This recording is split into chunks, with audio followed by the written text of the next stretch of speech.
making a film is so challenging than writing a novel.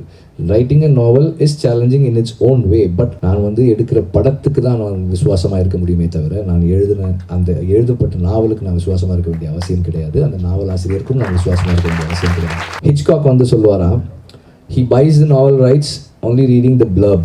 The non-Hindi speaking world, the market is very, very small. The Hindi speaking world has a better OTT platform market. The violence is not from the West. Mahabharatam starts with a war sequence.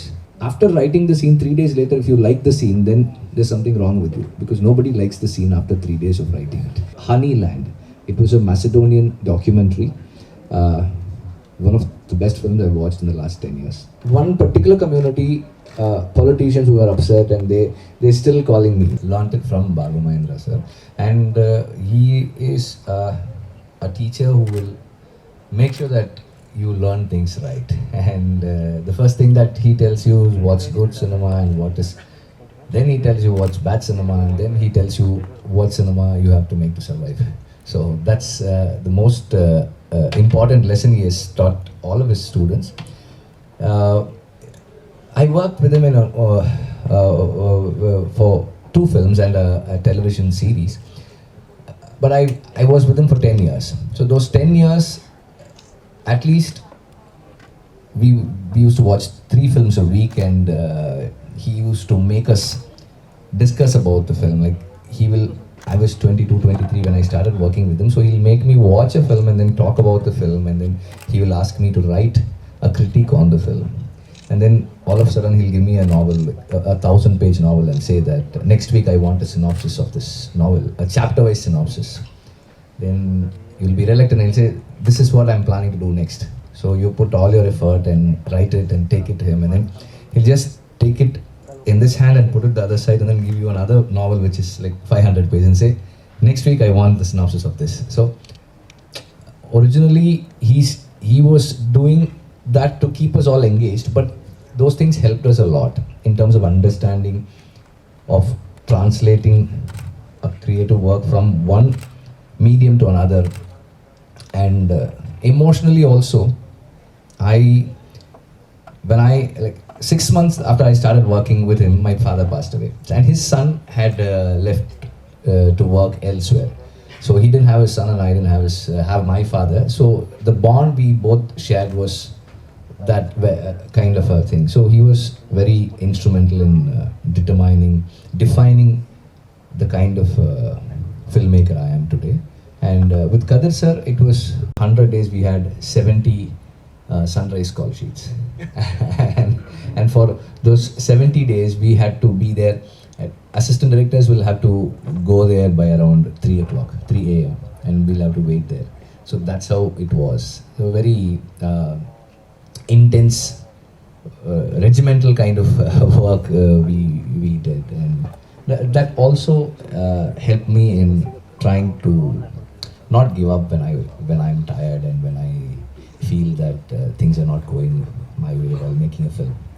So these 2 people have been very, very important and instrumental in. Now Vetri, you had a screenplay that was supposed to be your first film, Desiya Nedunjalai 47, which is National Highway 47, and that eventually got made as Udayam NH4. So what's the story behind that? Not a very interesting story. But that was, I had written it in 2002 or 3, and that was the first one that I told Dhanush.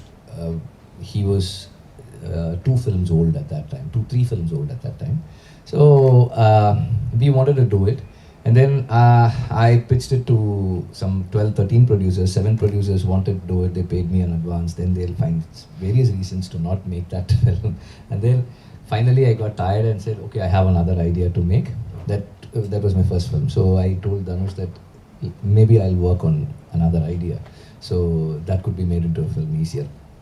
Then that fell in place, and then I made my first film. After Adakalam, I had I was taking my time. I didn't want to rush into making films, and I had initially planned to do Vadachennai with Simbu at that time, and it was getting delayed. So in between, someone interested with my first script idea, Desiyan Edinjale. They came and told me, why don't you be the creative producer and make that happen? We are very keen to make it.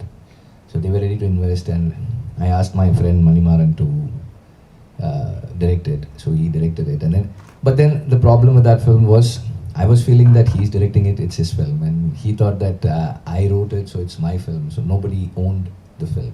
That was the problem. When I started writing a film with Dhanush as the protagonist, a so-called underworld dawn film, there was a lot of apprehension amongst even my closest of friends, because Dhanush had not a great outing with an underworld film previously. Whenever I talk about Polladhavan, I start saying this, it's about a bike that gets stolen and the guy who goes behind his own bike. So there's a lot of references where people say that it's an inspiration of Bicycle Thieves. So I immediately say that comparing my film to Bicycle Thieves is a disgrace to Bicycle Thieves. That's how I start. So I stick to that even now.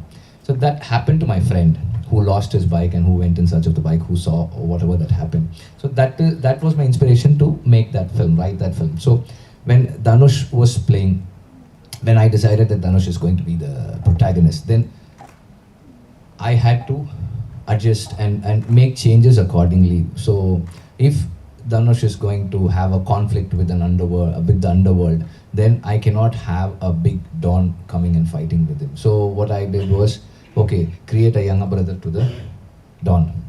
So he will come and fight with him. Okay, when Dhanush beats up the younger brother, then the Don will have to come and beat up Dhanush. So then make the Don a guy who's kind of judicious, who's right, and who is able to, though he's in the underworld, who's able to see the right and wrong, and who can take a stand. So to do that, then the younger brother should not be shouldn't have a kind of a right mindset. So we were just tweaking here and there and to fit in all these things. And when I decided the opening of that film, I did not realize where I picked it from 3 years after the release of the film. And then one fine morning I wake up and I realize I had taken it from Lolita, the opening voiceover. I didn't know that I had taken it from there. So when I decided it's going to be a first-person narrative, that was very interesting. Everybody, whomever I narrated the story with that first hook line where this boy says, like, until 15 days ago I was like everybody, a normal guy, but today I've killed 2 people. And would you believe that all of these things happened because of my bike that I bought? So this is how it starts. So when I decided it to be a first-person narrative, I've always had issue while watching a film, including Titanic. This old lady is telling the story, but we get to see what happens to Jack, and there is no space before they meet, and there is no place where they both discuss about what happened to him and how he came in. But we assume and we want to continue watching the story without interruption, so that we get to know what actually happened before this point. I thought I should take it logically. I did not want the protagonist to be telling what goes on in the mind of the antagonist. So I thought the protagonist will tell his story, the antagonist will tell his story. And then how do I logically shift places? They both live in the same slum or the same place, and whenever they whenever they cross, we will just jump from this guy's back to that guy's back, and that was the idea. And then this was all purely trying to logically look at the narrative and make it logically flawless as much as possible. I am I'm not very creative, but I can think very logically. Everything I do has to have a logic that will satisfy me. Until I get the logic, I will not be able to write anything. That's my thing. So that's how this whole thing happened. See, for me, I take at least 2 years to write and get ready to shoot a film. So in those years, I have to find a world where I could then find a story, and then I live there. learn, and then I try to make it into a film. So that's a very big process, and I look at it as writing a thesis more than a script.